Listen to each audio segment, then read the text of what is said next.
Gentlemen, today we're going to stray from the world of bolt actions to the world of HK snobbery. Not AK snobbery. Can't own those here.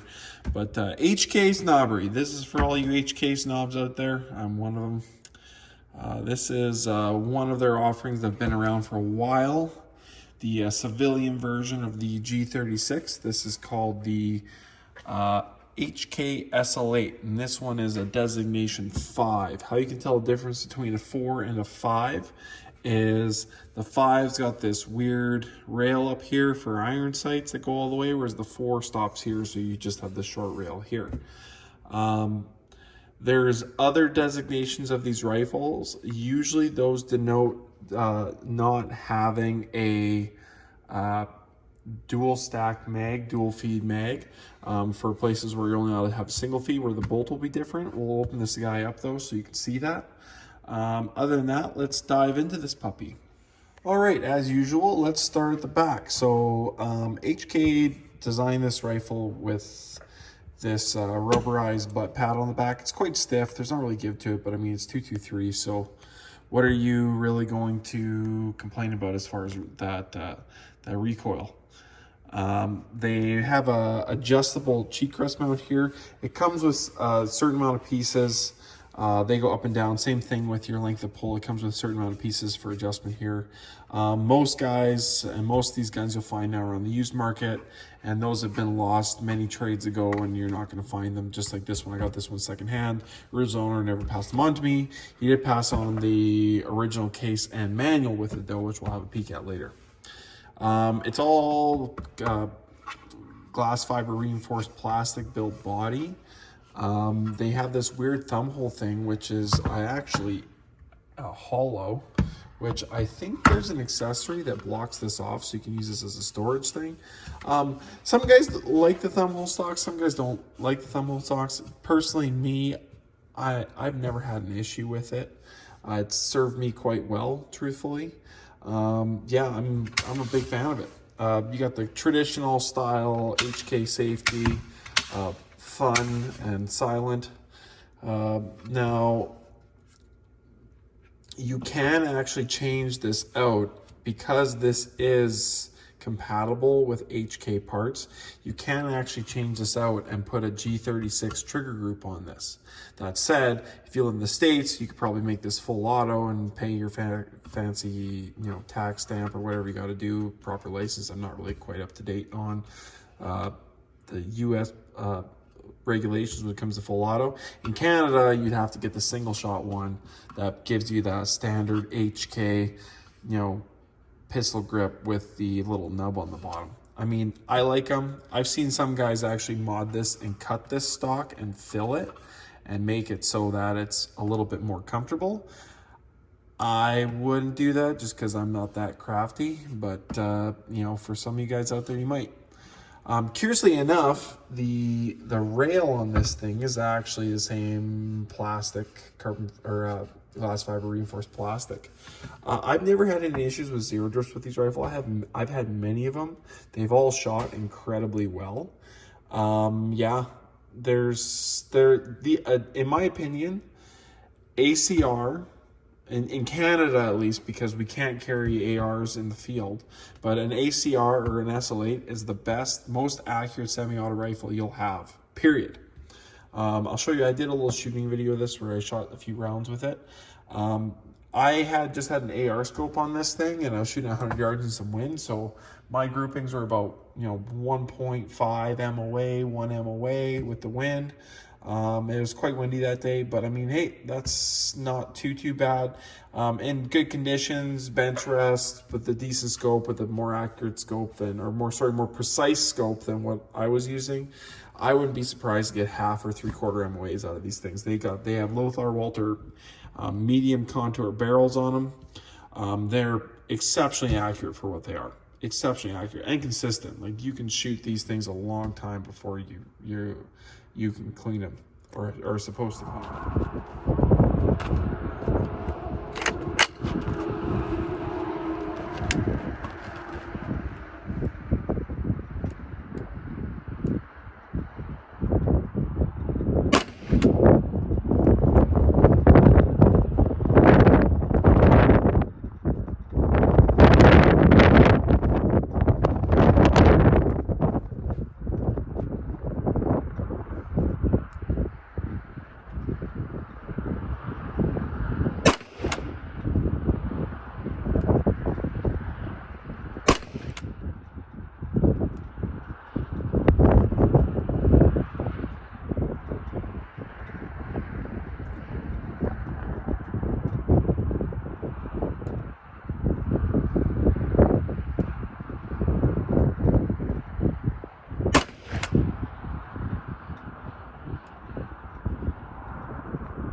as far as accessory mounting, that sort of stuff goes, they actually have these mounting points here for Picatinny rails on the sides and the bottom. The gun doesn't come with them, but you can buy them. HK Parts sells them and has them in stock quite frequently, as do a lot of suppliers in different countries, that sort of thing. This rifle is actually incredibly accessorizable if you want it to be. You can change this out for a full metal rail mounting system for optics. It sits a little lower than this plastic one does because it doesn't have to have this rib design for stability. Cheek rests, you can change out the stock, you can change the pistol grip as discussed. I think there's even trigger packs for these things if you want.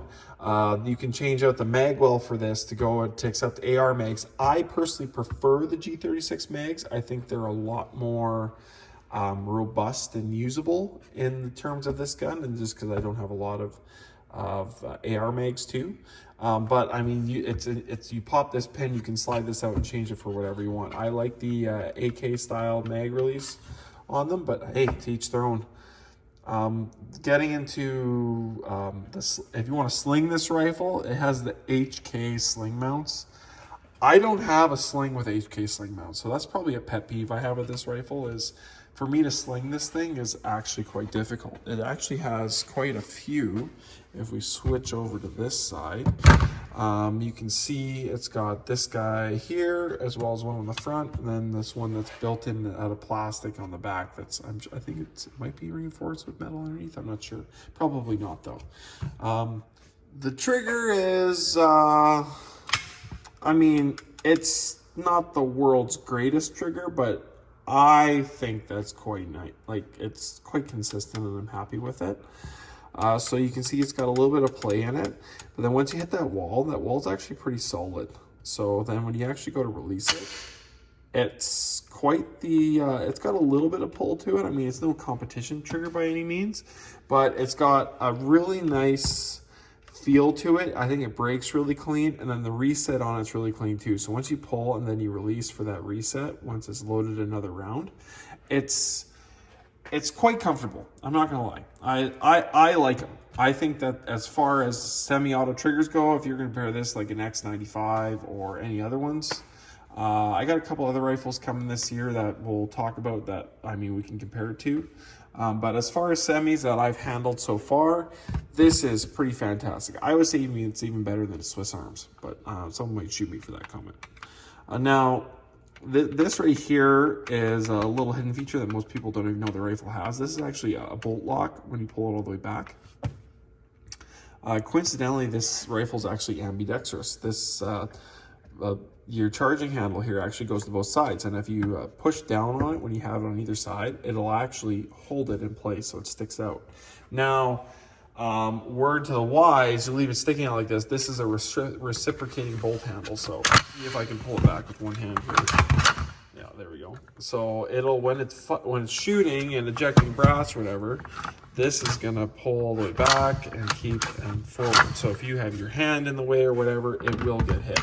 So you can put it back in its neutral position and problem solved.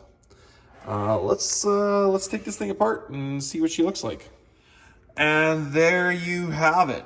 It's actually pretty simple to take apart. They're in the back here on each side. There's these Allen key bolts that lock in place on either side to hold it in place.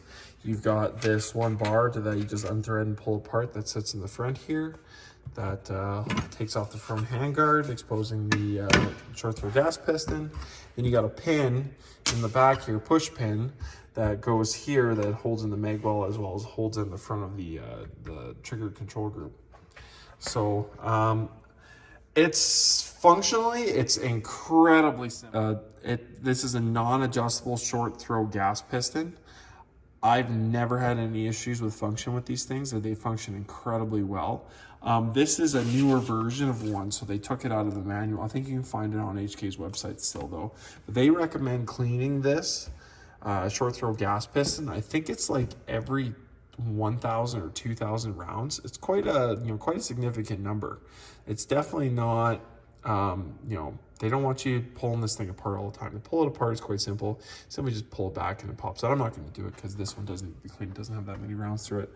The barrels on these things are, yeah, they're Lothar Walter barrels are one of my favorites. They shoot really well. I've said that in other videos. I'm attracted to them as far as rifles go, just because, yeah, the accuracy that I feel like you get out of them is bar none exceptionally well. But yeah, other than that, it's quite simple. Here's your bolt, reciprocating. This is what I was referring to. So when your bolt's locked in, you can see on those lower two locking lugs on the bolt, those are what actually push your rounds up. So on the certain European and American models, you actually, I think it's the -6, you actually only get one nub. I think it's centered. And what that is so you can't use dual stack mags, so you can only have like 5-round mags or whatever else. This dual stack, dual feed, I've got spur mags that are pin to 5, but you know, 20, 30 rounds, that sort of thing. What I like about the spur mags that are the G36 spur mags is they're actually internally pinned. That's a problem that a lot of Canadians have, is they'll rivet these things from like a standard AR mag, and then the spring gets caught on the rivet, and then it never functions properly, or you can't get all 5 rounds in, or something stupid. The spur mags, they're blocked on the inside. They actually have like plastic blocks that restrict that spring movement, so that you still get your full usage, and they function incredibly well. But yeah, it's just a big old block with there's your firing pin in the back there that it makes contact with. There's for your recoil spring in the middle. Recoil spring is kind of integral, built into the stock here. And then, yeah, there's your fire control group. It's really quite simple. One of the things that I find curious about this thing is a lot of the fire control group, with the exception of the hammer, is actually plastic.